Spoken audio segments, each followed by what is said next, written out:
Love is a universal concept, regardless of, if you're atheist or religious, whether, no matter what nationality or race you are, love is a universal concept. And love is something that I would venture to say all people want, though it may show up differently for people what love looks like. I would have told the story and continued to tell the story that men are not trustworthy, they leave, particularly men. And it affected my relationship with all men. Do you allow yourself to love yourself, or do you only find the faults in you?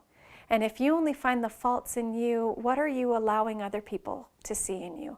Are you allowing them to love you, or are you pushing them away because you're unlovable?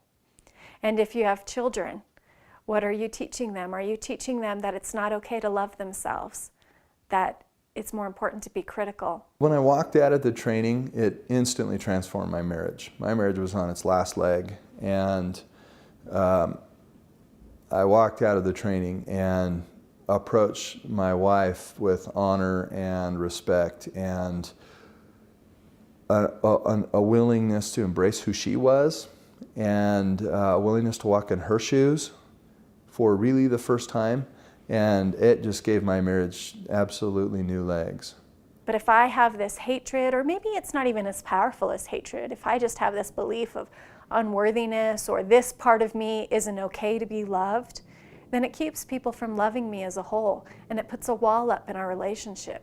It keeps us separate. So definitely love is an important factor, and in relationships at the Great Life Foundation is one of the keys that we tap into. There's so many people who, they had an experience when they were a child or a teenager or even as an adult, and they've, a woman that's had a bad experience with a man, and consequently what they've learned from the experience is that men are pigs. The men are, they're not trustable, they're not trustworthy.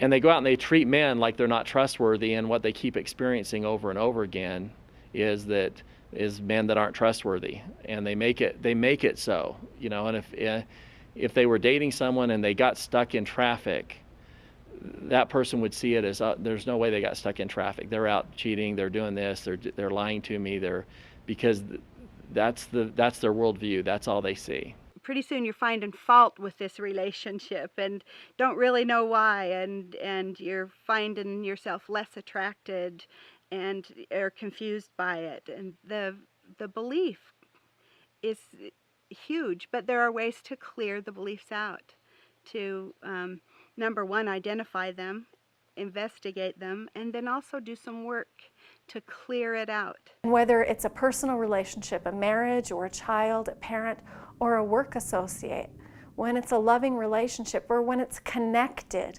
even when it comes to relationships, and supposed to distant, separated, then you can get much farther with that person. You can connect, you can create, you can believe in yourself and each other.